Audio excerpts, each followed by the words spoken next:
I want to ask, I know that I went over and shot a project in Uganda myself, and I was working with people and workers that were working with trauma patients and how to teach everybody to deal with trauma patients. And I knew when I was over there, unfortunately, stupid me, didn't make it to the silverbacks, but I did go on safari.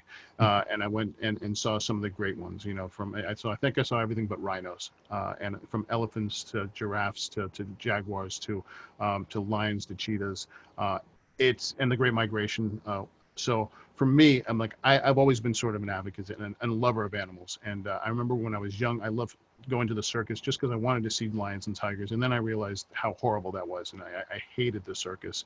And then, just being a lover. But once you see these animals in their wild habitat, living the way they should live in the land they should live in, and that it fundamentally changes you. How did that experience, like, has it changed you, and in what ways? Absolutely. And, to me, it's changed me in a lot of different facets. But at the same time, it's also opened up a lot of different other windows of thought, I guess I should say.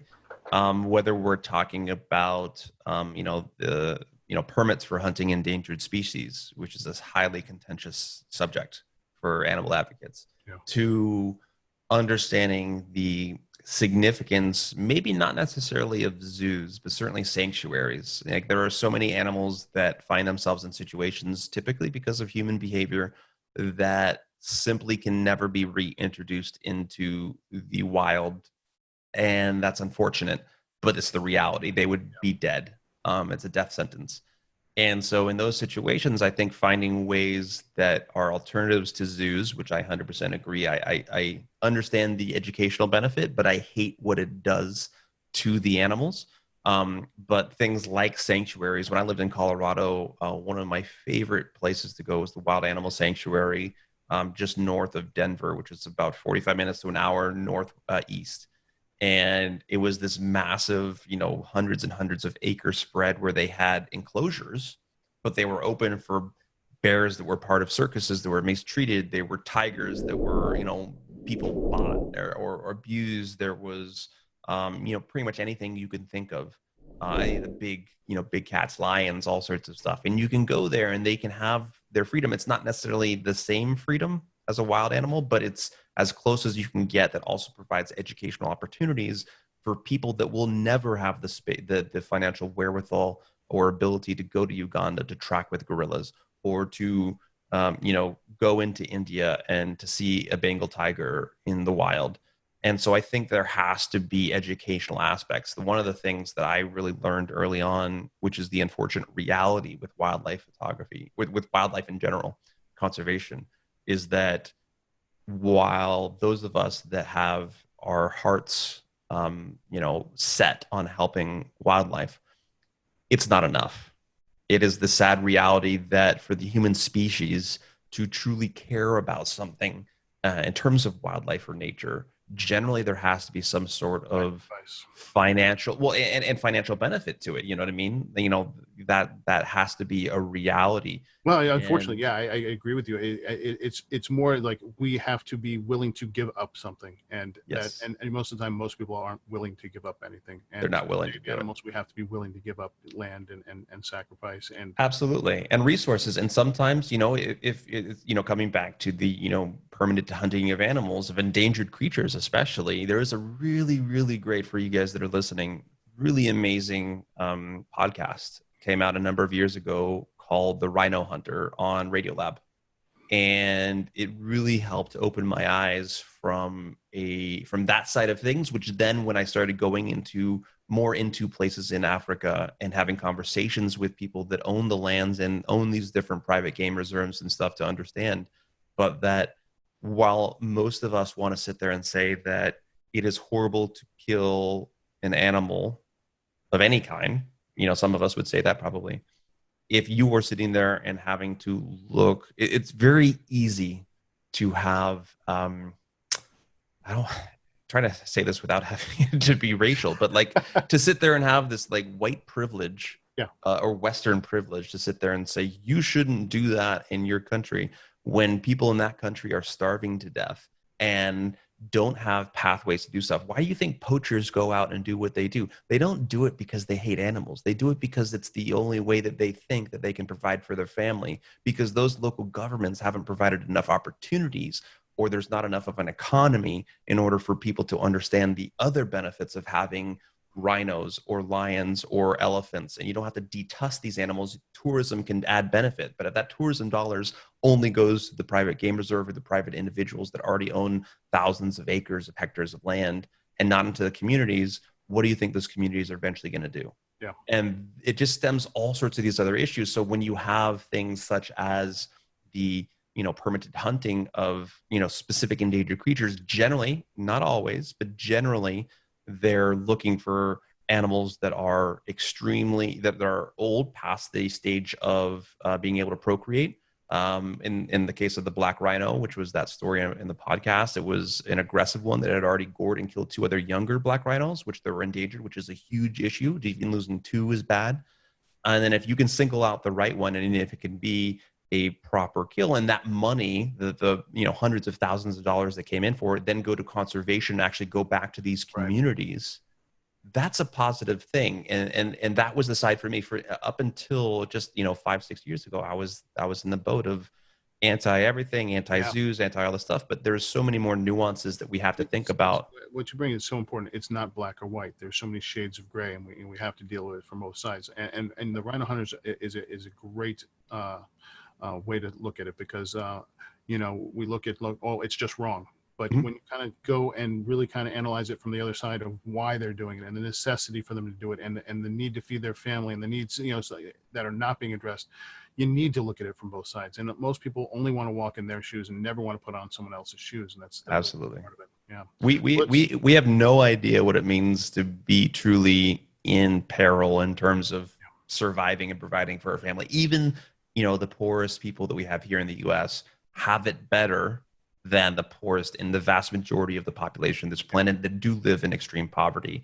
And so I always try to approach situations like this to attempt to take my own experiences out of the fold, and to not necessarily always attack the effect of what is happening. Journalistic blood in you there, brother. Absolutely, for sure. It's like we even politicizing stuff today. It's like we always attack the effect. Like we can sit there and really quickly just to interject a little bit of our current state of politics. I was going to bring it there. we can look at police brutality, for example, and say this is a horrible. This is an issue we need to deal with, and there is absolutely aspects we need to deal with that. However, we're not looking at the cause. What caused this to happen? To the underlying issue. The same thing happens with wildlife. It's like maybe necessarily the effect of poaching is something that we need to deal with to prevent as best we can. But if we don't deal with the cause of why people are drawn to that, then we're never going to solve ourselves of the issue. And that same thing happens with any issue out there. I was going to save it, but we'll get back to the next slide in a second. But seems like a good place for me to bring it up. I think initially, you and I connected years ago on social media and kind of talked before we met, and we'll talk about how we met and stuff like that. It's not that big a deal, but you kind of live these 2 lives where you're a photographer, but on your social media, and I know it gets harder and harder nowadays. You do have personal beliefs. You do have stances on the way how you feel things are happening here, and how do you kind of separate that? And sometimes on Facebook you really get into it, and even having this background of pandemics and traveling the world, like what is it like for you that has knowledge on viruses and it's kind of pandemics in some facet, that has traveled around the world and really kind of seen America as like your home base for years, coming back like everything's, but now you kind of, when you're away, it's like America is the one that looks kind of foreign when we come back to it, and it's not what it used to be, and it seems very different at the moment. And what are your feelings on having been a travel photographer, being so many foreign places, and now America is in such strange climate and time? It is to me, it's very interesting because it's bringing to light so many of the issues that this country has faced for so many years that we've ignored. Coincidentally, I commented on someone else's Facebook page this morning just before we had this conversation. And he was talking about, how, we've been so polarized with, things these days, and, all the issues of coronavirus and all this other stuff happening in the US. And, even in 9/11, we kind of all came together and yada, yada, yada. I was like, it just didn't sit right with me. And this may not be a popular opinion, but I think there's actually validity in it, is that the most successful aspect of what happened going back all the way to 9/11 from Osama bin Laden's standpoint was not the loss of freedoms that most of us gave up to in terms of our security, which some were valid and we needed to do. Other things were more, went overboard, like typically happens. But it was the blind patriotism that came with 9/11, where you weren't allowed to question anything else that came about that was about US. You weren't allowed to question US education system. You weren't allowed to question US healthcare. You weren't allowed to question how we spend our money on military. Anything that happened after 9/11, especially for those first few years leading up to past the Iraq War, caused us as a culture to have even more blinders toward this idea of America as the greatest nation in the world. There are a lot of other nations that have freedom. Freedom is not endemic to the United States. We do have a lot of opportunities, but we also have a lot of issues. We have a lot of disparities. We have a lot of systemic issues, including racism. And I think the problem that stemmed out of 9/11 that we are still feeling the effects of today was that for so many election cycles, we weren't able to articulate the realities of the deficiencies that we have that we do need to address. And so right now, looking back at it as someone that has some experience, at least in mitigation plans for pandemics, that has, traveled to, well over 100 countries and counting, that has seen how the rest of the world has been handling, whether it's things from racism to, COVID-19 to economic disparities. No country is perfect by any means. Yeah. But right now, I personally feel that we are having a reckoning of a lot of those issues that we ignored collectively. We're all guilty in some form or fashion, to where we are today, with everything from, culture and race wars to our war on drugs to, how we're dealing with COVID-19 mixed in with this, the illusions of the excuse of freedoms not to wear masks. Like, there's all sorts of things that we are dealing with now that are repercussions of years of ignoring, of ignorance, of a lack of humility and humbleness that I think, I don't know how necessarily we get out of this, but what it's doing is all these issues that we're having right now are compounded, and they're just being brought to light. You bring up a point of like, we're at a point where we're so divisive and so tribal that it's my way or not your way, and we're looking for only things that validify our viewpoints and not other viewpoints, and we're not talking to each other and not trying to. I was just watched last night on Netflix. They have a series of Homemade, which is a series of short films that were made all across the world during COVID. And the final one is narrated by Kate Blanchett. And one of the final sentiments and lines is basically, and I'll summarize it, I don't have it exact, was we keep dwelling here on what we've lost and not what we still retain and what we still have. And it's kind of scary when people are like, well, mask is against my rights. Or it's like, and if you're looking at certain things in those viewpoints, I don't know how you argue with someone that actually is thinking that way, instead of protecting life and humanity and people and your fellow brother and sister.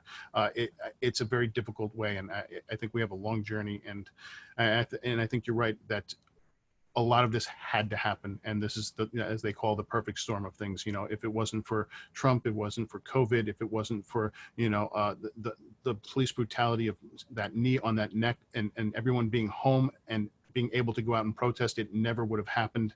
And things happen for a reason. So maybe this is all for the greater good.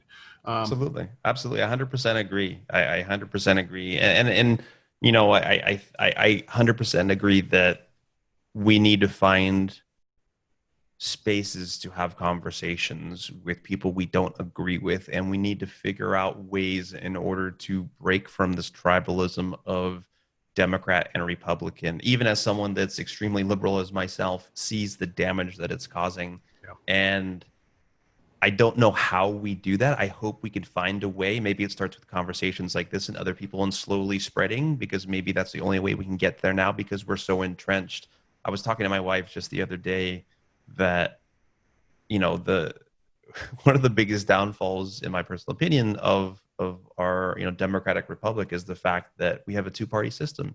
If you look at just about every other government system out there, they're forced to compromise. They're forced to work with other parties, other segments, because it's not a 50-50 split, because you have to work with that third party if you want to have a majority in your government to get things you want to pass. So you have to work together. Whereas we've become so partisan because we have two options, and the third option never is going to get enough votes. It's too much money is involved. Piece on the Patriot Act, which is a wonderful series, and it's a weekly one like John Oliver, and they spend a whole episode just on what you're talking about, and it's mind blowing.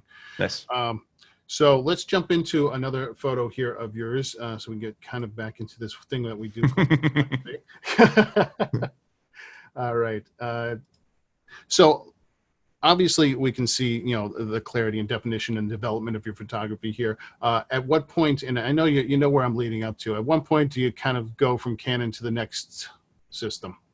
Yeah, for me, so I really quickly, for this image that you guys are all looking at, this was of Grand Prismatic, in Yellowstone National Park, and I took it from a helicopter looking down. It's a beautiful, beautiful area. Again, another one of those inspirations where I saw other types of aerial shots, and I was like, it would be really great here, and made it happen. But coming back to your question, it was actually back in Nepal, it wasn't in 2008, just before I worked for National Geographic. I went back in 2011 or 12 or 13, I can't remember, one of those years. And I remember hiking in the Himalayas, and I was shooting with my Canon 5D Mark III and a 1DX and all this bodies and all this stuff. And I was hiking in the Himalayas at 18,000 feet, and had all my gear on me, and I had a Sherpa that was carrying all my extra gear and tents and all this other stuff. And I just got fed up with the weight. I remember it was like day 12 of a 24-day trek. And I was like, why am I carrying 50 pounds of gear? And to do this, I'm at the time I was, I don't know, 28, 29 or whatever I was. And even at that point, being as young as I was was just done with it. And I figured there had to be an alternative. And it just so happened that just after that happened, which is why I said that the years are hazy to me, it wasn't but 6-7 months after that Sony finally released its first generation of the A7 series. And I'd seen the NEX series for a while, but I didn't want to go from full frame to crop. At the time, technology wasn't as like now, where there's not as much of a difference with some of the other alternatives that are out there.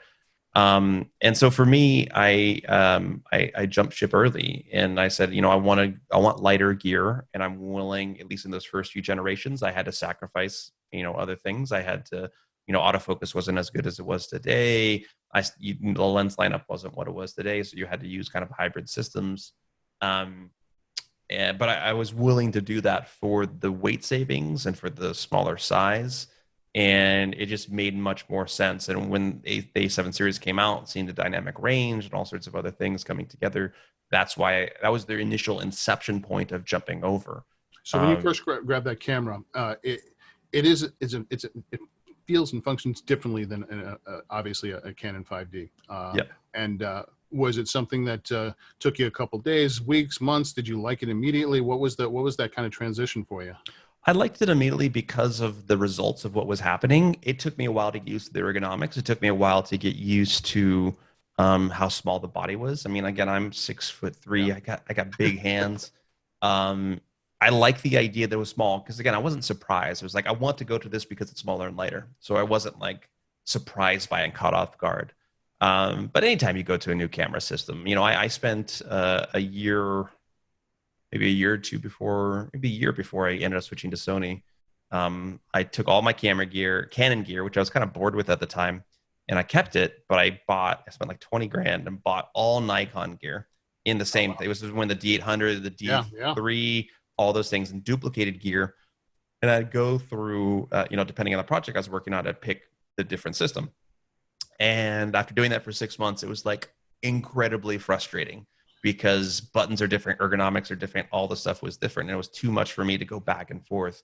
And so when I decided to move to a new system, it was just kind of like, I'm in. So I kept some of my Canon lenses, but I sold all of my other Canon stuff. I sold all of my Nikon stuff and just went all in with Sony. And that really helped to, in those early years, to force myself to get used to this new system, new ergonomics, the new feeling in my hand. And then once I started seeing the results, it was just mind blowing. I've given some free classes out there, or stuff that's been shared. I probably should have given it to you for this little quip, but there's this we'll image do that I for took. the follow-up, and there, in 6 months there will be a follow-up, a shorter episode.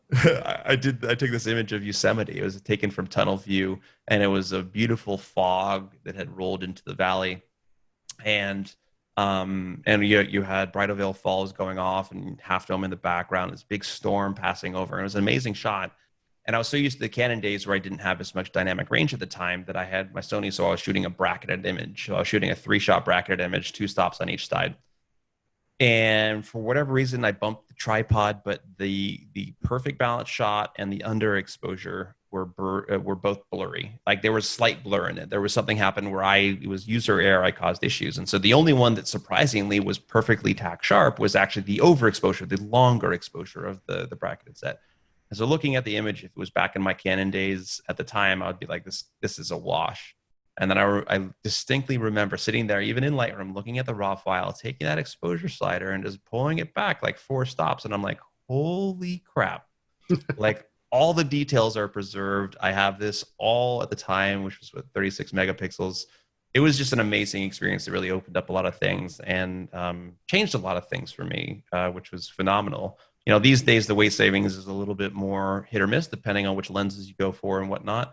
But if you actually think about and going into the accessories, the size of the batteries, the chargers, all the different pieces that come together, I am still pounds lighter than it was in my Canon's days. Even when I bring everything I have in the kitchen sink, I am still much lighter than it was when I shot full frame digital SLRs back in the day. Yeah. So at what point does Sony kind of say, hey, I think we should maybe do something together? Well, when I first switched over to Sony, or first started to think of the switch over to Sony, right as the A7 came out, I had already had a decent name for myself. I had a large social media following. I had good brands. I had worked with a lot of big companies. It wasn't like I was just like. Were you working with any other camera brand at this time, or had? I had spent time working a little bit with Samsung, actually, back when they had some stuff, with Olympus. And I did a lot of work with Canon, actually. I've done a lot of work with them in Asia, as well as some of their US stuff. Here or there, small projects, licensing images, all sorts of things.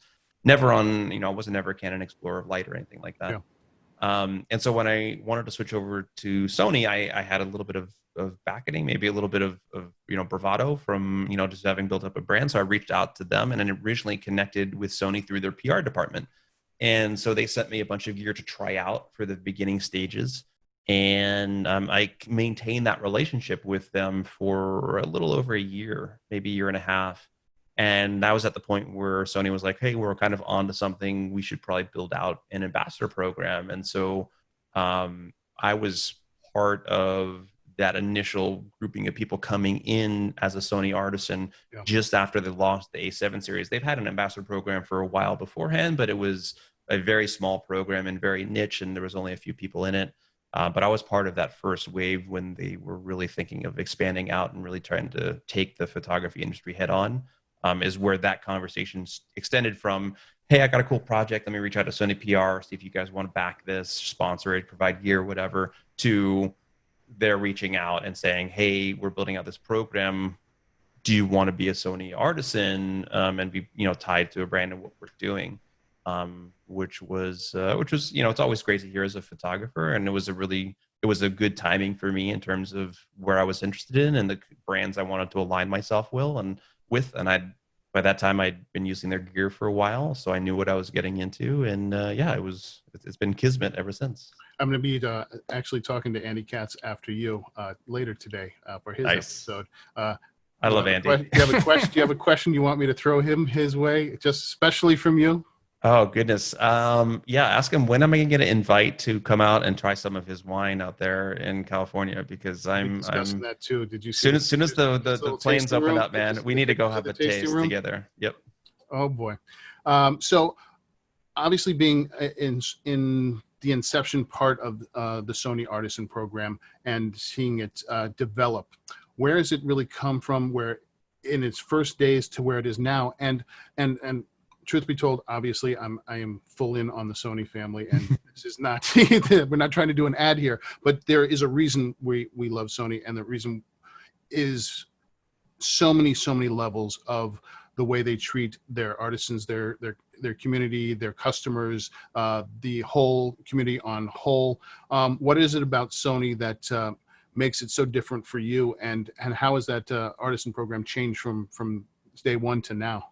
Yeah, well, I guess let's tackle that one first. You know, when it first started off, it was obviously a smaller group that was, you know, like-minded, passionate individuals that were, you know, either up and coming or had, you know, pretty well established. And we've grown quite exponentially, both in the Artisan program as well as building out the Alpha Collective, which is passionate individuals that are a little bit more social media focused. So it's kind of the next generation of artists out there that are doing some amazing work. I've hired so many of the collective members to do projects with.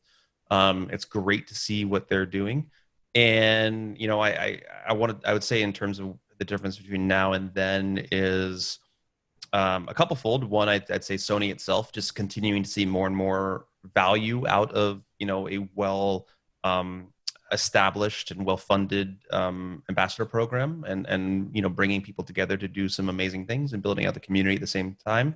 And then at the same time, I would also say the another further difference that I love seeing is the diversity, and to see exactly how Sony has taken a lot of the challenges that we've had with sex and race and all sorts of other things over the years, and to understand its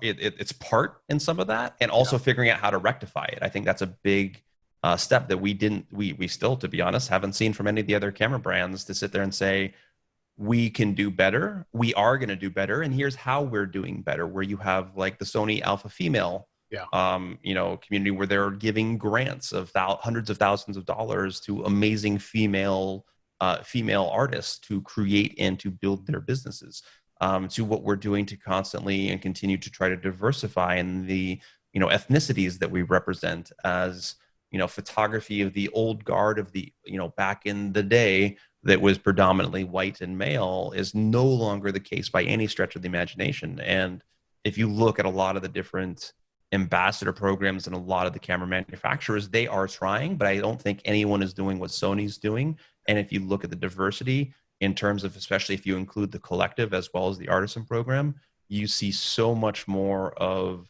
a group of faces that is indicative of the new age of this photography, of this artistic medium, compared to a lot of other places that still have predominantly male and that are still predominantly white and older, to be fair. But I like to see, you know, whether it's Sony is leading the charge and helping spur, you know, these other companies to do it, or we're all part of this larger conversation. It's great to see more inclusion across the board in the photo industry. So I want to give credit where credit's due, which has always been quite nice. And I think, you know, the wonderful thing about Sony is they believe in their product, and they make a great product, and you can talk all day about specs on a camera, whatever, but they've created this community, especially in the alpha events and the Kando, unfortunately, like the biggest, toughest thing for me in all of this was that Kando was delayed, you know. And for anybody that hasn't been to Kando, it literally is putting some of the greatest creative minds in one space, and suddenly all egos are checked at the door, whether you're an amateur or, you know, been a seasoned professional for 40 years, and everybody is there to kind of feed off each other's energy and learn off each other. And I've never seen a gathering like that was so all-inclusive and so incredibly beautiful in sharing, where nobody had egos. And that, I think, is part of why we buy into Sony and the community. And I know some people always ask, especially, you know, I'm sure you get this question a lot, is like, well, what does it take to become, you know, a Sony artisan or a collective? And my first response to them is don't think about that. Think about the community, and think about you and what you have to say in your art. And obviously, you're an artisan. What do you tell people when they ask you? I would say the same thing. I mean, I think that too often we are focused on, you know, labels and things like that. There are obviously benefits to being part of an ambassador program with any of these companies. But if you're chasing a trophy, you typically lose out on so many other things out there.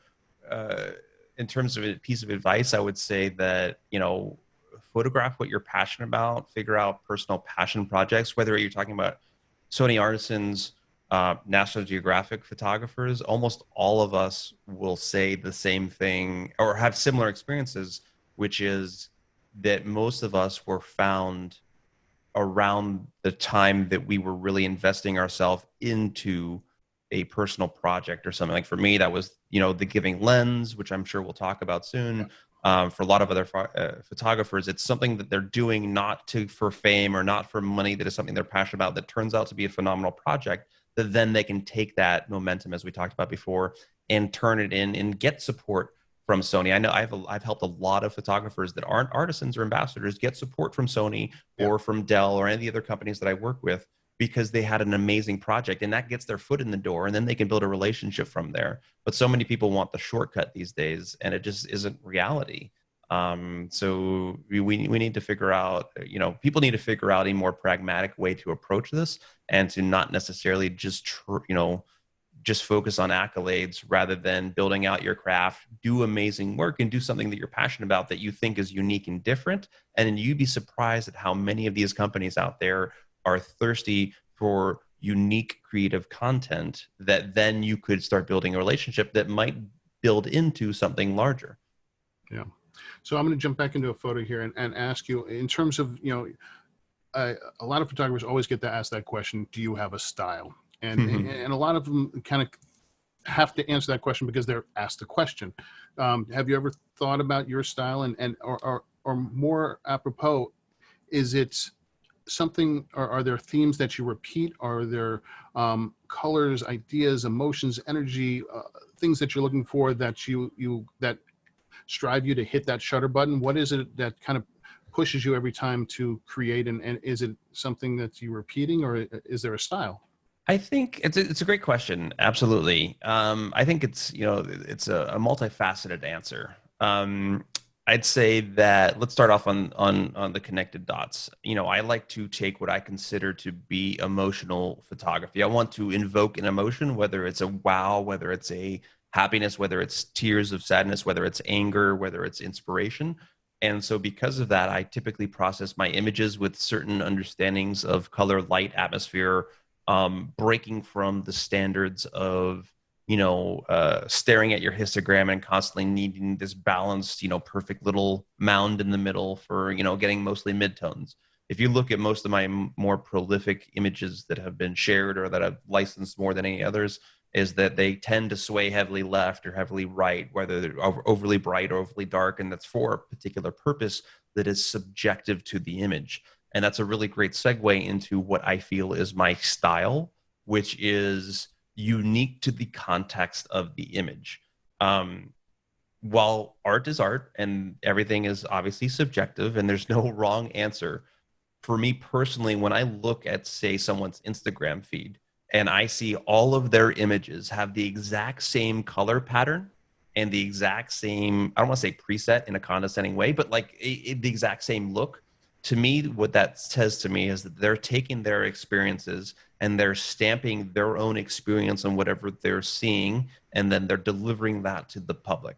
Whereas for me, I try to figure out ways in order to exemplify the subject that I'm photographing, whether it's a sunset or sunrise in Patagonia that you just shown, or a gorilla in Uganda or whatever it is, to subjectively look at each individual image and have the color, have the atmosphere, and the feeling play out to whatever makes that whatever helps further emphasize the point of that subject. No. And so to me, I think that's the common thread. And through that, you might see the use of darker tones or specific types of colors, but it's more so geared towards the types of things that I'm photographing and my approach to try to lift up the uniqueness of each individual subject rather than try to share everything through the simple prism of my own color understanding, color or atmosphere understanding of what the world looks like. So there are some photographers that do the whole everything needs to look the same color scheme and this thing, and that's fine. Even some of those photographers I think do amazing work, but for me personally, it doesn't work for the angle that I'm going for, which is focusing on the subject and making it unique to that subject. So if you look at my portfolio, if you go to my website and you go to gallery and you scroll down all the latest images that I've taken, you might see some of those common threads with certain color schemes or certain placements of subjects. There is going to be common threads within a photographer's or an artist's vision. But for the most part, you will see a black and white when it calls for a black and white. You are going to see the emphasis on certain types of atmosphere, darker images or lighter images, depending on what the scene calls for. And that's because I don't try to prescribe a universal look. I try to approach everything with a clean vision of what I think further emphasizes the point of inception of why I took a photograph to begin with. What was it that drew me to an image? What was it that drew me to a subject? What is it special about a lion? What is it special about this gorilla? What is it special about whatever is happening? And then try to figure out ways on the post-processing side to further emphasize that or remove distracting elements or whatever it is. Those are why I make those choices. I'm going to move on to the final kind of portion of this interview, just because it seems like we could go on and on and on, which is fabulous, and we'll revisit at some point. But I want to talk right before you had said, just as kind of COVID was hitting, you were in Cuba, correct? Mm-hmm. Yeah. When did you realize that COVID was actually this worldwide virus and that it was going to change things, and it was the gravity of it went from like, wait, this is something more than I thought it was going to be? I started to get the inkling actually when I was in Cuba. So really quick story based on that. So I started my workshop there on March 6th, I think. 6th to the 13th is what it was supposed to be, or 6th to the 12th, 5th through the 12th. That's what it was. And when we were going down there, I remember taking images. You look back through my Instagram stories, I have pictures of me in the airplane flying down from New York down to or maybe it was Philly, wherever I flew into, down to Florida. And it's like me cleaning off my seats because everyone was talking about it, like this virus, and you're like, okay, you got to take this seriously. It's like, By the way, bring you're it. doing all of that. I was like, again, having a little bit of my background, knowing that viruses and pathogens can be really problematic. I was like, you know what, I'm going to just be cautious. I took, things, I showed lice. I had a little thing of hand sanitizer. I took a picture with my passport, shared on social media. I was like, I'm going to do this safely. And then we get down, I meet all my clients in Miami, and we fly from Fort Lauderdale. We fly from Fort Lauderdale to Cuba. And the interesting thing about this is that Cuba, I don't know, I can't remember if you've ever been or not, but I've been about 4 or 5 times. The connection to the internet is exactly. Government, so sparse. Government, you find your hotels that kind of did, or you find your hotspots. It's only hotels or public hotspots. You're not going to get it. When we stay in casas, we don't. So, stay are you getting your information hotels. back from the States? Where are you getting We're getting information from Cuban people, but also spots. So we are sitting there and saying, okay, I can get internet twice a day, so let's see what's happening. And there was a distinct progression of escalation from day one through the end of the trip. And coincidentally, when was the end of the trip? It was supposed to be on March 12th. Okay. No, yeah, March 12th. Yeah. And what happened is that we were in Trinidad at the very end of the trip, Trinidad, Cuba, and we had to make our way back to Havana. And on our way back to Havana, we learned that an Italian family that had come to Cuba had been tested positive for COVID, and they were like a block and a half away from where we were staying at the casa. And so everyone was already a little freaked out about that, but I had such a great group of people, they were so understanding, which was phenomenal. But we get back to Havana, and it's like a 5-6 hour drive because the roads take forever. When we get back to Havana, we start planning for our last night in Havana. It's like this big hoorah of what we're going to do. And I go to the internet, and I start checking out things. I'm like, okay, this is kind of weird. Like, things are starting to really escalate because, like I said, it was a gradual escalation. I was like, okay, things are starting to get interesting. So I hang up and I start to walk back to my casa because we were having about a 2 or 3 hour break for people. And Yohani, which is one of a Cuban guy that we use as a fixer, speaks pure Spanish. My Spanish is decent, but not great. So he's like, you need to come with me. And I'm like, okay. And he tried to explain, and I was like, I don't understand. And so he's like, just come. So I followed him, and I get back to Renee, who's the guy that helps lead these trips with me. And he's like, have you heard? And I'm like, what are you talking about? And he's like, well, the mayor of Miami is insisting that President Trump ban all flights from Cuba because of the Italian family in Havana. They don't trust the Cuban healthcare system to deal with it, and it's a threat if it comes back into Miami. We're supposed to fly out the next morning. And so I immediately gather everyone together and I'm like, hey guys, so we have our flight tomorrow morning. Nothing's been announced just yet. However, there is a chance that flights from Cuba are banned to return to the US, in which case we would have to fly through Mexico and then figure out our ways back home. And everyone agreed, like, let's just pack everything up, head to the airport. We called a friend in the States, gave them everyone's passport number, everyone's information, and we essentially bought all brand new flight. I bought everyone brand new flights that night, just to get out on the last flights out that night. Now, coincidentally, we didn't ban flights for a few more days. Yeah. They didn't ban flights from Cuba for a few more days when things really started to shut down after March 13th. But that was like, things are getting serious and starting to really change. And by the time I got home, which was on March 11th or 12th, the day before, whenever that was happening, everything just blew up from there. And it was like building up for the last 2 weeks of March, where we're like, everyone was starting to freak out. And then, as you know, April was the big lead into May. April and May were the worst in terms of the death rates and everything that was happening, especially in New York. Yeah. But it was definitely on the trip in Cuba, intermittently getting information, getting in, Wi-Fi in the morning at 6 o'clock, checking it, seeing going to breakfast, going to shoot photography, doing stuff during the day, coming back, having a small break, checking the internet late in the day, going to dinner, and in between those two internet times to sit there and be like, oh, so that place is, Italy is closing all of their borders. And we'd have conversations with the group of being like, oh, well, what's happening? And we had a doctor, an actual respiratory specialist on the trip from Boston. and we're picking his brain, and we're like, yeah, and even he was like, this could be serious, but we're not too worried about it just yet. All this stuff's happening, but we weren't getting all the information until we got back home. And so it was a crazy way to experience and understand the severity of what was happening. And it was weird being in Cuba, of all places, during the week where everything started to shut down. Yeah. And it was, I think it was March 9th that Trump closed all travel to Europe. Yeah. And so it was like, bam, bam, bam, things were happening. And we're like, we're in Cuba, what's going on? And we had like both anxiety and freedom from being surrounded, inundated by what's happening because of the lack of internet. And it's funny because March 10th, I remember, was my last big commercial job before like everything just shut down. And it was with a celebrity that I found out a week later by someone calling me that knew that she had COVID and went off to the Hamptons, and everyone was upset because she went to the Hamptons, and it was a big newspaper thing. And someone called me up like, isn't this the person you just shot? I'm like, oh yeah, Oh, it good is. times. Isn't that great? So I'm like, oh man, do I need to quarantine? But yeah, it's like in a matter of like, those from March 10th to, the next, 3 or 4 days, like my calendar that had been like, much like you do, we do a lot of planning of, airfare and hotels and travel and stuff like that. Everything was just disappearing off the calendar one by one by one by one. Within, 48 hours to 72 hours, it was gone.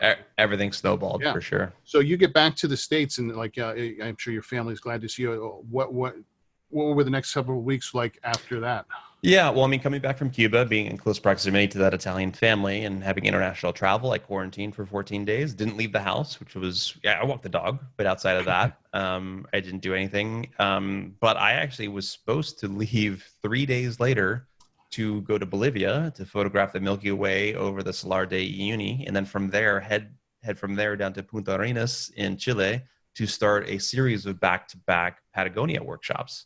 And so we were at it was like we were about to leave and everything was about to happen, and ended up having to work to cancel all of that, to figure out, money issues, moving those dates that we had and the money that we'd already invested, that everyone had paid for their tuition, into future dates, and to figure out all those nuances. So it was chaotic for all of March to sit there and figure out what's going on with that. I had other projects and expeditions planned in the short vicinity. And then, it was a bit chaos dealing with all that. And ultimately, what are the conversations you're having within the family, and also in your professional community? Because obviously you must be talking to Sony and talking like, oh, we're going to have to put this off, or this is going to have to happen. What are you like? How are these conversations going? And what's going through your mind with my own business? Like, oh my God, like when am I going to travel again? When am I going to put the next thing? Yeah, absolutely. I mean, talking to the family, it was basically like, what can we do to stay safe? Again, we were learning a lot of information about how to keep safe here at home and masks and all sorts of other stuff, which was all sporadic information at the time.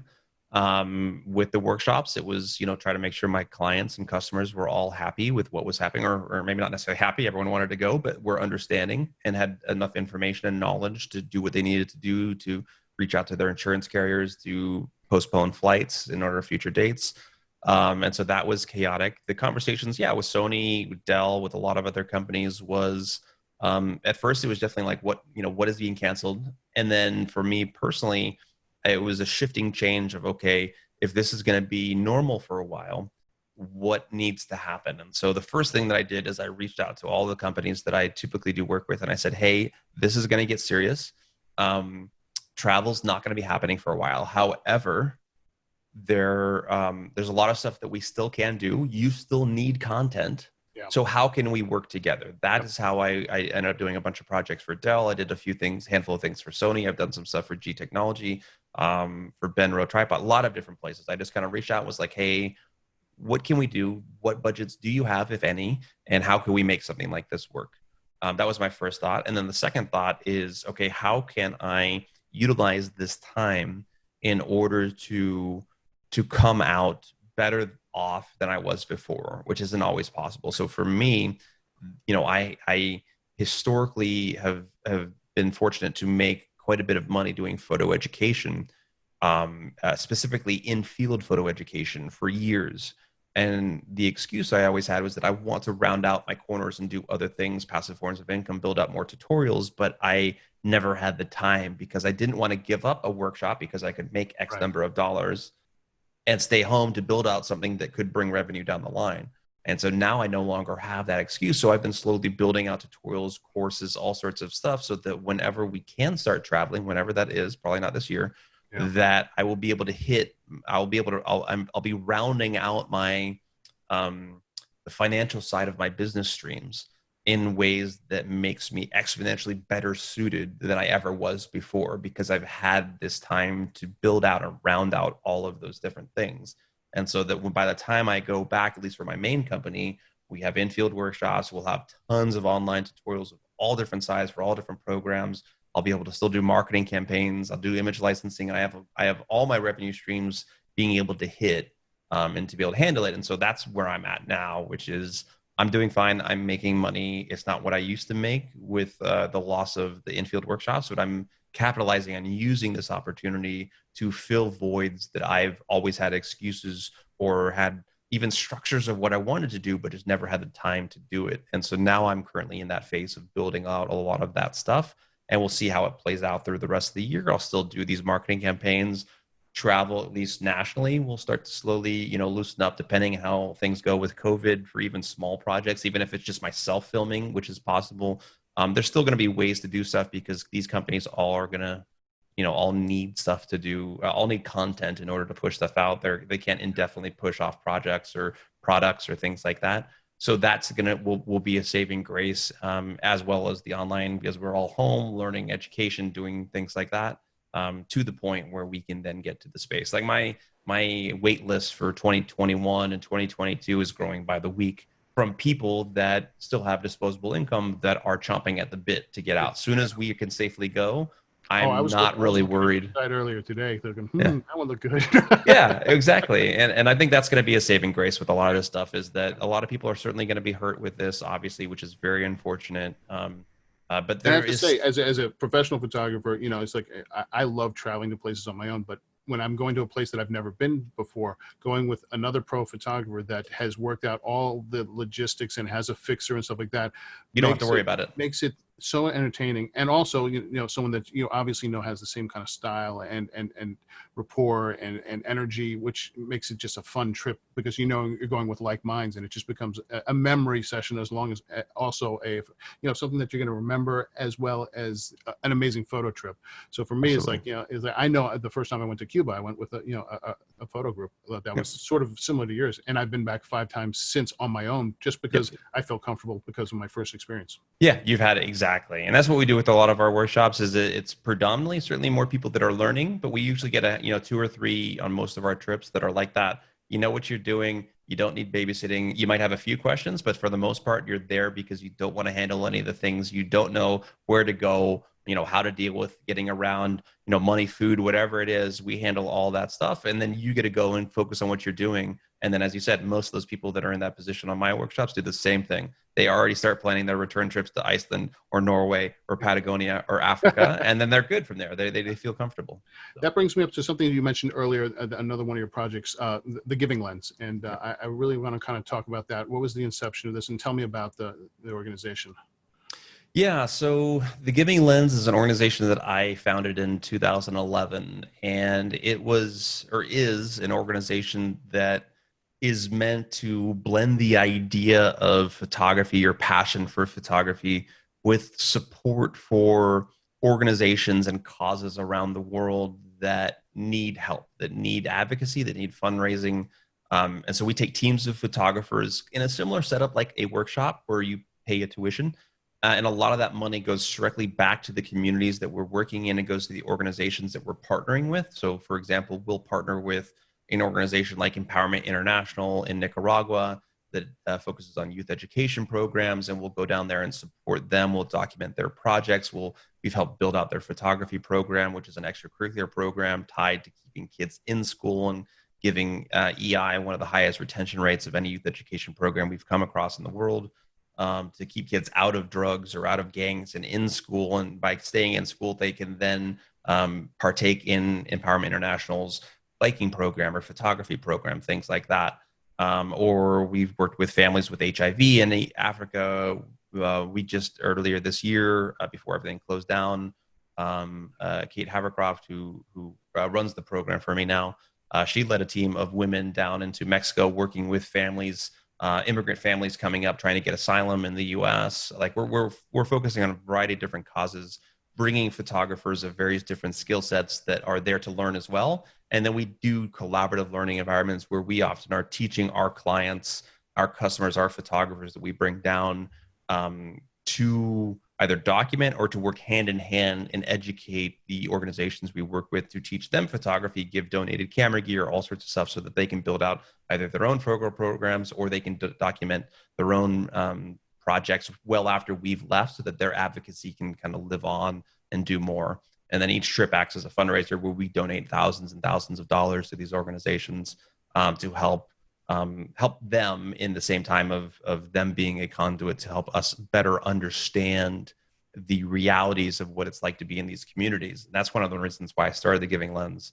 As we talked a bit about before in this conversation, the superficial nature of travel photography is very problematic. It's dehumanizing for travel photographers to look at someone else and to think of them as a photo rather than another human being. And at the same time, we never know or rarely know where our money goes when we spend money in these countries. It's oftentimes a American or European company that owns the hotel you're staying at.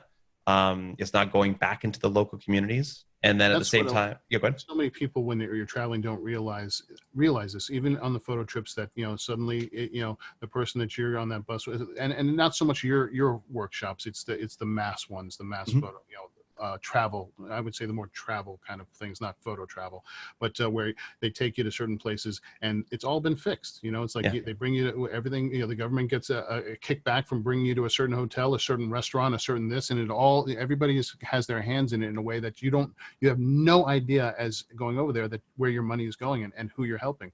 And one of the most beautiful things about going to Cuba on your own is you can choose to spend your money on the locals and the local restaurants and not the ones, but we have to be careful because a lot of them are government owned and you have to figure out which ones are, which ones aren't. It's very difficult. It takes time.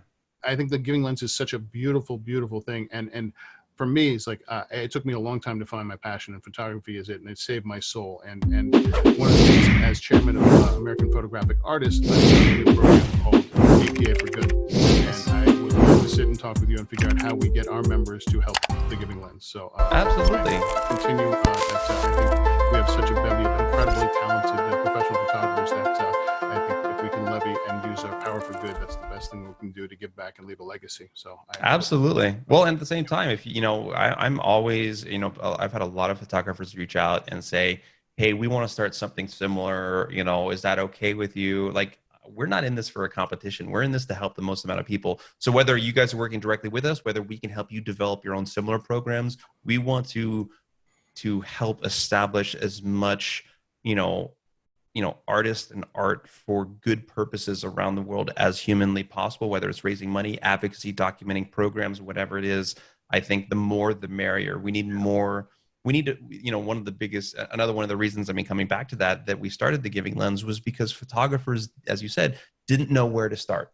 They don't know, they want to do good, they want to help out, but they don't know where to put their money. They don't know which organizations really need it. They need to have these conduits. And so, you know, through you guys, through us, through other organizations, you know, Photographers Without Borders, there's all sorts of great resources out there. And I've had that exact conversation. And for us, I thought it was more important to align ourselves to help organizations that already had a long track record that you could definitively look at and know what they stood for, and there was a track record. Yep. And so that's why, you know, Giving Lens is one of the ones that we want to align ourselves with and try and do something. We love it. So let's jump into. I have a segment here that is now called, and it's fairly new for Open Talk version 2.0, pulled from social media. So I've pulled some images from social media, and we can just kind of quickly talk about them, or the first things that come to mind when I bring them up. So here's the first image here. Oh, goodness. Yeah. So this was actually taken just last week, I believe. This is me and my wife, Sarah, and my son, Jack. And we were taking Jack to his first Black Lives Matter protest to give him an idea of, you know, what they were about, to give him the opportunity to form his own thoughts, to talk openly about, you know, a challenging situation that sometimes I feel parents don't bring up to kids. He's 8 years old. But he's definitely old enough to formulate his own opinions and to even to do some of his own research with how information is accessible. And so it was a really great opportunity for us to go into our local community out here in the woods of Eastern Pennsylvania and support something that me and my wife support, at least, and then to give Jack that opportunity to make up his own mind. If he wants to support them, if he wants to go a different route, that's up to him. But we wanted to have that experience for him. I always think it's beautiful seeing issues like this through a child's mind, because they somehow they cut through all of the BS to certain things. Was there something that he came back and said that really kind of resonated with you, or had questions or viewpoints? Yeah, I mean, I think a lot of the questions that he had that were really all spot on, and you said it beautifully. You know, for kids see things without filters, which is sometimes problematic, but for the most part, with this stuff is a breath of fresh air where we've become so jaded as adults. And so a lot of it, just his observations about, you know, the other people that were there, why they were there, what are some more of the issues that are facing people around where we live compared to people that are in Africa, for example. I think we're all just very spot on. It was very heartfelt, very innocent, you know, no bad questions. All of them was very intriguing about how he was digesting the content and trying to understand what is happening and why it's happening. Why are some police officers doing this? But understanding that not all police officers are bad or have bad intentions, and just talking to him about the overarching structure of what's happening and his empathy towards all of it was humbling.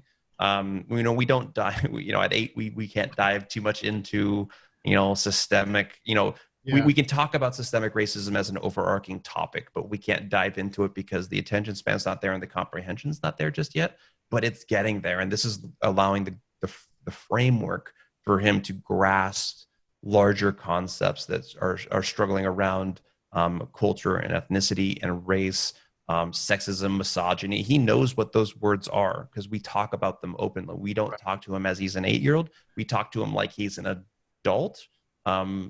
You know, maybe I should say we talk to him like I was about to say, it's not like you talk to him as a child or an adult. You talk to him as his value and his learning is important. You know, yes. And his voice matters, and his opinions matter. We don't want to dictate for him how he needs to think. or what is right or wrong. We tell him what we think and we ask him questions. And if we feel that he is just mirroring us, we try to dive deeper so that we can get to the truth out of it, so that he isn't just trying to sit there and say, oh, mommy likes this, so I do.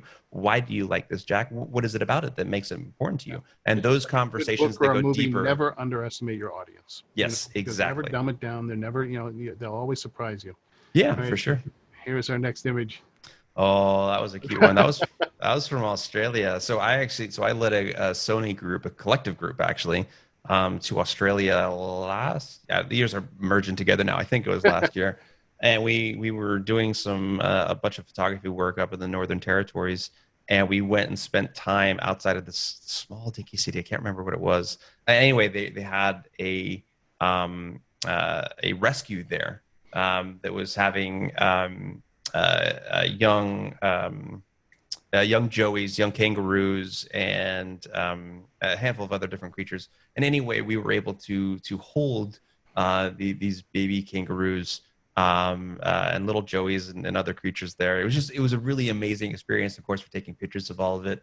But they were such adorable little creatures. They love the little Of all carrots. your And it kind of was so travel fun. experiences in interacting with animals and stuff like that, what's the one that's sort of left an undeniable, this undeniable impression on you that was just like you sat there and went, I can't believe I'm here. I can't believe I'm experiencing this. This is bigger than me. And like, I would say twofold. One of them, not to, further reiterate what we've already talked about, silverback gorillas the first time, just jaw-dropping, eye-opening, inspirational, high on life, as high as you can get after those trips. And subsequently every trip, like I said, I walk away. Every time I walk out of the jungle, I'm like, oh my goodness, that was so awesome. I want to go I back. gotta tell you, if I'm picking one, that's the one I'm going on with you. That is one I highly recommend. The other one that I would say, last year I was fortunate to head to Antarctica, which completed my 7 continents. That's a little too It's cold for me. it's been it's It actually must be amazing. it's actually not that cold, but Is we that can right? we'll Okay. get into that for another conversation. But in doing Antarctica, we also did South Georgia. So South Georgia Islands, which is kind of it forms a triangle between the Falklands, South Georgia, and then the Arctic Yeah. Peninsula. South Georgia Island is the best way I can describe it is if New Zealand had a baby with the Galapagos, you would get South Georgia. Have And you been so to what Falkland? it yeah, I've been to Falkland. I've been to all of them. And so South Georgia Island is this place that has, big glaciers and big mountains right there on the shoreline. It's very rugged. It was an old sailing outpost that was outlawed in the 60s or 70s. So it's had 50 plus years of regrowth and regeneration naturally. There's a research outpost there, but that's it.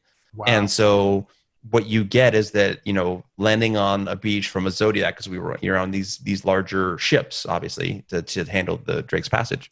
You get onto the Zodiac and you make landing in places like Salisbury Plain, and you land on the beach and you see a couple hundred fur seals and stuff. It's pretty cool. And you crest over a little thing and you look out and there's a million king penguins nesting and chatting and hanging out on the backdrops of reflected water and snow-capped mountains. It is unbelievable in terms of the sheer size and grandeur of a wildlife experience that I've Something ever like that. experienced. Well, when I was in Africa and I saw the Great Migration, Yeah. and I'm sitting there, I'm like, how many, like, are there thousands of these that you see? It's like, no, millions. And I'm like, Mhm. oh. And Yeah. just seeing, like, I was sat there and I saw them all in front of me, and then I saw what I just thought was like the landscape of a line, and I saw it was all of them lining up in a line, and I'm like, oh my God, it goes on forever. I mean, Forever. it just blew me away, and it was Yeah. so incredible. All Yeah, right, absolutely. next social one. Here we go. Oh my goodness. So this is Jack and a couple of his friends. This is before we weren't allowed to have, too many Yeah. friends and kids over and stuff. This was for Halloween actually. And so what we were doing is it was actually pouring rain this last Halloween. And so we couldn't go out and let the kids go, even though we had 3 brothers of Jack's friends come over. And so we tried to figure out some last second things that we can do to have fun. And so we tied chocolate donuts to a little string, as you can see there. And then the goal was to see who could eat the most donut without using their hands. And needless to say, it was an extremely messy experience, but one that everyone Sure, loved. very It was fun a and lot of memorable fun. one. Yeah. Yeah, for sure. And this one kind of it goes goes back in time and present as of today. So here we go. Nice. Oh, Ella. So this is Ella. She's Listening our so calmly right behind you over your shoulder the whole episode. she is such a sweetie. Yeah, I saw her move out there. Yeah, when I saw it on the screen when we were talking. So Ella is our dog. We got her as a rescue dog back when we lived in Boulder, just before we moved out here to the East Coast. She's a Rhodesian pit mix. She's Okay, a little bit of pit, mostly Rhodesian, but which ridgeless ridge. she has a ridge, Oh, but she only does have a ridge. when she gets excited, it goes Oh yeah, Stegosaurus all the way down, very cool. for sure. And she's a sweetheart. We She's used to my have a mix that was almost identical, and it was the sweetest dog I've ever met she's in my so life. sweet. Yeah. She's a big scaredy cat. She's a big lover. She loves kisses. She's a 76-pound dog that thinks she's a lap dog, so she sits on my lap. But she is crazily afraid of fireworks, of thunder, of gunshots. You know, living out here in eastern Pennsylvania, we live rural in the woods. We got a bunch of acres out here, but there's a gun range not that too far away. You know, maybe 10, 15 miles, enough for the the guns to carry every once in a while when the wind's in the wrong direction. Obviously, right now we're just past 4th of July, which is my least favorite holiday now. After owning, this is our second dog that has we only have one, but our second dog in a row that has had issues with fireworks. Where I dread this holiday because I know how scared she is, and I know how many other dogs are like her, or just get so frightened. She starts shaking. She can't control herself. We have to give her little edibles and CBD oil just to calm her down. And it's like, it's such a Do you sad test them state of first? reality. What's that? Do you test them? I send them to my friends to let me know how it goes for sure. Are you okay? Does it work out? And then, yeah. You calm? Yeah. You're good? Hey. You're good. Little balloon behind your friend. Oh, he didn't Exactly. flinch. This is the one that works. He's good. And they help her. She gets calm. But I have, like, under my desk is her safe space. And so I have under my desk, you can't see right now, is where she was before. Because when we first started, as you know, there was a thunderstorm passing. I was like, hey, man, we might need to delay this recording because she's panting and freaking out. Luckily, mostly the thunder had passed. But underneath my desk is this big weighted blanket. So it's like a 10-foot blanket that just has extra sand in it to weigh it down, makes her feel very tight and cozy. There's nothing quite as special as a family pet thing, you know. Exactly. Well, yeah, and it's I love that. I wish she didn't have to go through this, but I like being that her safe space in the entire house is my office underneath my desk. Even as I'm working, I'll sit there and just have my feet next to her and just kind of patting her as I'm working and doing stuff, and that's all she needs to know. And she gets calm. And it's just I'm such a dog person. So yeah, that was a great photo. I like that one. Here goes our last social media poll. Oh, good times. Okay. I have a feeling that you in a pair of PJs hanging with your family is probably your happiest moments. This is, to be honest, the silver lining out of all of the craziness of this year, of the lack or loss or interruption of income, of the lack of travel, is that I've been able to spend so much time at home with the family doing things that I just haven't had the opportunity to do in a long time, which is sit at home, not have work to deal with because there wasn't much going on, at least for a few months, and just focusing on being with the family and playing games. So that particular image, my son has a game that he loves playing called Googly Eyes. So you can download it, go do a search for you guys listening on Amazon. If you have an 5-year-old anywhere up to a 12-year-old, I'm sure they'll have fun with it. And what happens is that this little board, a lot of 40s, 50-year-olds would have fun with it too. They would probably have fun with it as well. And you have this little board, and you roll dice, and you get to a specific place on the board, and they have different colors, and the different colors represent the different challenging. And so the lenses on these glasses are interchangeable. So there's blue, yellow, and green. Each of them have different severities and how blurry they make your vision, with blue, the one I had there, being the worst. So I couldn't see anything. It's like a big blur. And what you have to do is that on the card that you draw, it has the different colors, and whatever one you landed on, you say, okay, blue is this. And it will say, a beach, or it will say the Empire State Building, or whatever it is. And you have to look down with your glasses on, and you have a little sketch piece of paper and draw it out. And then the other people have to guess what it is. Have you experimented yet taking photos with these glasses on? I have not yet, but it would be pretty bad. Yeah. I could, at least with the blue ones. Experiment. The yellow and the greens are tolerable. I want to ask a serious question that you kind of brought that up. How do you weigh, and how difficult is it having a business that takes you away from home so much, how do you weigh the amount of time you're gone, and how is that dynamic with you? It's got to be so difficult with your son, saying, oh, he's going away again, and that those moments when you're about to say goodbye, like how do you deal with that as a photographer? Because you need to do it for the family and the business, but at the same time, it's difficult. It's hard for sure, to be 100%, honest. It was exponentially easier when he couldn't talk. Yeah. When he was born and he was just this, alien that was just tied to mama, and he couldn't express himself. I remember distinctly the first time I was leaving on a trip. I was going to, I think it was Norway, maybe, no, it was Iceland. And I remember him looking up at me and saying, "Daddy, don't go." And I was like, crap, man, what am I supposed to do with that? Like, it just breaks your heart. Yeah. And it's been hard. It is a challenge. For me, for my companies, my wife works from home. We homeschool our son because we live here in the boonies in Pennsylvania.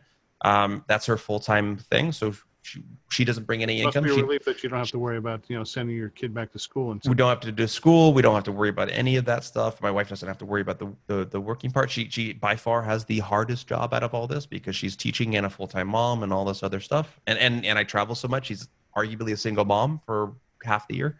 Yeah. She does amazing work. I couldn't do what I do without her. But from my perspective, yeah, I mean, being the sole breadwinner, if you want to call it that, that's part of the responsibility. As I build up my companies, as my son and our family has gotten older, we interweave their travel in with us. We were right now, technically, all of us would be in Iceland together, traveling around in a camper van, going and having experiences. I was going to take them to South Africa later this year. A lot of these things have been pushed back, but we're interweaving them into more of my travel. And then in terms of the pricing that I do for the projects, for workshops, for marketing campaigns, for anything that takes me away from my house, speaking engagements are all tied to the financial side of if I'm leaving my family for whatever reason, and it's going to be something that I want to do, then I also need to make sure that I'm getting paid a amount that I am comfortable with to justify being away from the family. So that's how it comes the way down I price to my editing. Yeah. If I hate doing video editing and I try and put it at a price where I expect them to say no, if they say yes, I'm in. All right, you're good. It's not a bad business approach. It's true though, because I hate it so much that I price it a thing. I'm like, I gotta take it now. For sure. Well, I mean, for me, as a really quick wrap up to that question as well, like if you think about a lot of the stuff that I'm doing now, building up this passive income, doing these other things I've wanted to do, I've started to have other photographers run workshops under my name, whether I need to start another company to do that, or I'm able to potentially do it through Colby Brown Photography is yet to be seen 100% just yet. But, my goal every year for the last 6 years has been to work less, to make more, and spend more time with my family. Yeah. And each year, that's how I build out my business strategy. That's how I look at places I travel to.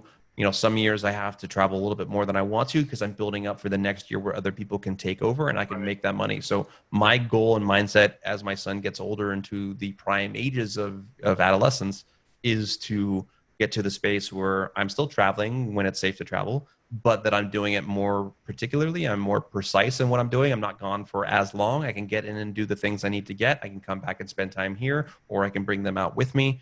And that I am continuing to build out this little mini empire that I've been building out so that I continue to have the financial freedom and the time freedom to do anything that I want to do without any hindrances. And that's what we've had for a few years. And that's what I want to continue to build out and do more so I don't have to be gone for as long and we can do things more as a family unit.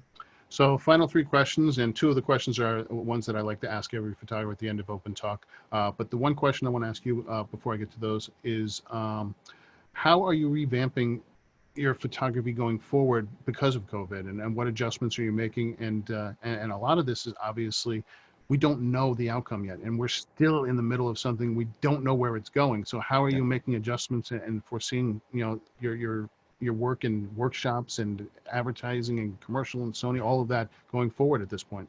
Yeah, I think, for workshops, everything for this year is mostly scrapped. We're still filling out 2021, and we'll do that on a case-by-case basis as we get closer. If we need to postpone those will be postponed longer if we need to. As you're right, we don't know what it's going to be, but we're going to do things safely and securely, and safety and liability being the number one focus for everyone. outside of that, as I said, marketing campaigns and things still need to happen. Companies still have budgets and they still need content. We just have to figure out ways to do it. Most likely what that's going to mean is going to be much smaller productions and to do things more creatively rather than having 3 or 4 people come out to do audio and video and all this other stuff. Maybe it'll be just me or just me and one other person doing very specific things for very specific projects. For the foreseeable future, that's all going to be nationally based and probably arguably even regionally based. And then we'll kind of see as things develop and go from there. But I think you're right. I think right now people need to start thinking as much as they can proactively about doing things safely around your area or region and thinking proactively and creatively if you run a business to think how you can reach more people and do things from a distance rather than in person. So whether that's education, whether that's delivering for clients, if a client needs something for a resort reaches out to you and wants to print a bunch of things and you can do things on consignment where you're going out yourself and getting images, like stuff like that's still going to need to happen as businesses try to navigate their own unique approach to how we deal with COVID. So I think we just need to be pragmatic and be open-minded. I always say, at the beginning of this pandemic, and it stays true to today, plan for the worst, hope for the best. Yeah. And that's the best way that you can go about it. And that's what we're doing as well. I use this question is usually different, and I like to adapt it for someone that's a parent. But what's the best single piece of advice you've ever received? And it could be pertaining to photography or something that you just want to share with your son going forward, or something that you remember your parents telling you, something that you think that resonates with you and you always repeat to someone. I think the biggest thing that stuck with me for the longest time, and I don't know where it came from. It probably came from my parents, probably from my father, but I can't remember. Is to not be afraid of failure. I think that's a big issue with Western culture specifically. It's probably endemic to human species. But so much of our culture degrades this idea of failure and looks down upon it. It's very condescending. This guy's a winner, you're a loser. If you look at any of the most successful people in any industry, let alone photography, they are all built on a string of bad ideas and failed projects that didn't pan out. If I look back at my career and being fortunate to, make high into the 6 figures doing what I do now, which took years to build into, I made so many mistakes early on doing what I'm doing. Yeah. And I learned from those. There were cringe-worthy moments where I look back and said, did I really say that to a client? Did I really do this? And while it's embarrassing, and sometimes I find myself in that negative space of like, why did I do that? I quickly come back to reality to be like, wow, I learned so much from that, and I've never done that again. And I think that is the biggest thing, is that if we can, as a society, if someone as an entrepreneur, as an artist, whether you're just doing it on the side and trying to perfect your craft, whether you're doing this to try to build a business, whatever the reason is, be willing to fail, because that's the only way that you succeed. And if you do fail, if you don't succeed at achieving your goals, learn from those mistakes and hopefully don't repeat them again. And that to me is the biggest thing. And it's unfortunate that we as a society look so down upon it, because the vast majority of people out there that I've come across are so afraid to take steps because they don't want to fail, whether it's through their own issues with. You don't reward people for failures, and that's the sad thing. Yeah, absolutely. And I think we need to we need to have a better understanding, because we all look up to the winners, quote unquote, but we don't realize how many times that, Usain Bolt lost the race before he became the fastest man alive. We don't look back at Michael Jordan, which I don't know if you've watched the Last Dance documentary. How many times did he lose? Doesn't matter if you like basketball or not. That documentary is amazing documentary. How many times did he lose in the NBA Finals before he became the biggest, NBA champion in history? And we can go on and on into anything. Ansel Adams, Annie Leibovitz, anything within our own creative space. Yeah. Be willing to fail if you are truly trying to succeed at something. And if you can build upon those failures, if you can build upon, as I said, looking back at the images that you took that were crap, that didn't work out, that were failures, and learn from them, you will make more winning photos. And that's the process of how it works. So for someone that didn't really kind of set out to be a photographer, this question I'm going to ask in the most personal sense, what is photography to you? Photography for me is the conduit or vehicle that allows me to simultaneously experience the world around me, while capturing those moments and sharing them with people that will not have that opportunity to have those experiences themselves. It's very easy for us in the photo industry to get hyper obsessed about this idea of, gear and travel and where we can go and what we can do, without realizing that most people can't afford a $4,000 camera or lens or travel to Madagascar or whatever it is that we're doing. Sometimes it could be something as simple as climbing the top of a local mountain. How many people are too old to do that now or don't have the physical ability to do so? But you can document that journey or get up to the top and share the view, and then that person can live vicariously through you. And I think we as a human species, adding on to the conversation that we've already talked about, trying to have a better understanding and relating to each other. Photography is one of many mediums, such as within the art space of videography, as well as paintings and even music, to understand one another. And so for me, it is that 2D space that allows me to tell an interesting story, that capture a subject in a unique way, and to bring people on these journeys to have the experience, which again is the reason I got into photography, and share them with those people to either inspire them to try to do it themselves or to live vicariously if it's something that is just not reality for that individual, so that we can have a better appreciation for nature or wildlife or human existence, or contrasting ideals of thoughts, different belief systems, religions, all sorts of things out there. I think the unknown is scary, and photography is one of the many ways that we can shed light onto subjects that we haven't experienced ourselves, so that we can hopefully have a better understanding and, have a better appreciation for the other than ourselves. Well, we've made it to the final speed round. These are questions that are just quick, first top of the thing, and these are the final questions we have, and just whatever comes to the top of your mind. Quick one. So on a scale of 1 to 10, how weird would you consider yourself? Oh goodness, probably a 7 or an 8. I think most people on social media think I'm more so like a 1 or a 2. Like if you Yeah, if right? you meet me in person and I give Exactly. talks, they think I'm completely normal, but I'm more of a 7 or an 8. What's your favorite holiday? Oh, good question. No, I'm a sucker for Christmas, man. I love spending time with my son and his excitement for for presents and giving. And I love, it's a good opportunity to be with family. I just it is a favorite holiday of mine. There's got to be something, and I'm not a parent, but I certainly been around enough kids to understand that seeing things for the first time through their eyes, even like like the first time you went to some place and now seeing it through their eyes, has to be such an experience that is just overwhelming, and it must be pretty amazing, especially. It's an amazing. Well, it's also learning experience. As photographers, again, we become jaded towards things we see. How many amazing sunsets have I seen in amazing places around the world that most people don't get to?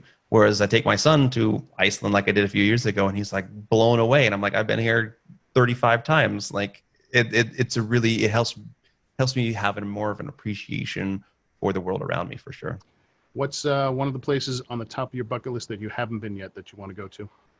Good question. I would say right now, one of the higher ones up is Madagascar. I've been meaning to get there for a while. A close second is probably Zambia. There's a lot of places in Africa that have been in such a big spotlight, and I myself have traveled to many times, even where I teach workshops and whatnot. But there are new places that are starting to, be burgeoning and exploding, and are beginning to get interest, that were places like Botswana was 20, 30 years ago, you can find in, the mana pools in Zimbabwe, or South Luangwa National Park in Zambia, all these different things that are starting to pop up. So I have very small, specific bucket list locations now. Favorite And Madagascar is one of those locations. favorite junk food? Ooh, I don't really do junk food, but I will say, I am a sucker for milk chocolate. So every once in a while, I get a small piece of milk chocolate. I put it in my freezer. That's part of my weirdness. I don't like hot. There's I don't nothing weird about that. like normal chocolate is like okay, but chocolate that's like crispy and cold. If it's milk chocolate, I can't do dark chocolate or salty chocolate. Any of that stuff is not for me. But milk chocolate, that's my thing. Do you remember your favorite childhood TV show? Oh, you know what? I don't. I remember watching a lot of Simpsons and Married with Children, both of which are not very good examples of good lessons to Oh, learn Fox. Yeah, the necessarily. beginning days of Fox were quite a time. It was quite a time for sure. I don't, yeah, I don't remember. Yeah, to be a tiny bit of backstory, I've had 5 concussions since I was little. Like I was a You active remember who you're child. talking to right now? Is this Frank? Star Trek or Star Wars? Star Wars, Uh, Apple or Android phone? Android. The same way. Last question in the speed round is, if you could do any other profession right now, what would it be? That's a good question. To be honest, I don't know. I think it would probably have to be something with animals. I have such a soft spot for them. I don't know what necessarily that would be. I don't think I have the, clinical understanding of doing veterinary work or something like that, but something in terms of, rescuing animals, helping animals, advocating, something maybe in the nonprofit space. I've always said that because I don't have this lifelong dream to be a photographer. It's always been about the experience. The moment this stops being fun, being a conduit for me to share my passions and for it to be feel like I'm doing something, that I'm going to do something else. And so, maybe 10 years, 20 years down the road, I'll hang this up and I'll do something else. To me, it's about the journey, not necessarily, the label that I have to apply to myself. Well, we've come to the very last question, and I want to thank you so much for your time, Colby, and all the time you've spent to kind of go through your life, and especially the amount of time that you've given back through the Giving Lens and social media talking, and allowing yourself to be open for, give people tips and, education, and share your experience. The last question I have for you today is, what have you seen in the last month or week that's given you hope for the future, or made you smile? Yeah, there's been a number of instances of people standing up for other people in situations that it kind of sucks that we have to deal with, whether it's overt racism or, other types of elements that are tied to what we're dealing with, COVID or other stuff. All these, as you said, this perfect storm of stuff coming together. And I've seen a number of videos of different instances of people acting outlandish, saying overtly, racist or violent or vitriol things. And the person next to them or multiple people next to them coming to the defense of those that are being accosted. And to me, that shows that as a collective species, we're starting, or at least culture here in America, because that's where most of this is happening, we're starting to realize the need to stand up, the need to raise our voice, the need to help the other. We're such an individualized society that for the longest time it's been about me, myself, and I, and maybe my family, but mostly about me. And now we're starting to think about the other. And every time I see that, every time I see a video of someone saying something bad towards something else, or racist comment, and seeing those other people jump in and be like, how could you say that right now? Every time that happens, a little piece of my heart grows bigger, and I get a little bit more hope for where we're going. And I think we are at a turning point for hopefully a cultural shift in how we look at each other in this country, and where we're going to go from here. I couldn't agree more. It's not enough to say you stand with them. You have to stand up for them. Exactly. And with that, I want to thank you so much. And I can't wait till we're back in, in the same room at some point together again. And I want to wish you all the best to you and your family. And thank you for spending so much time with us at Open Talk. Thanks so much, Travis. Happy to be here. Take care.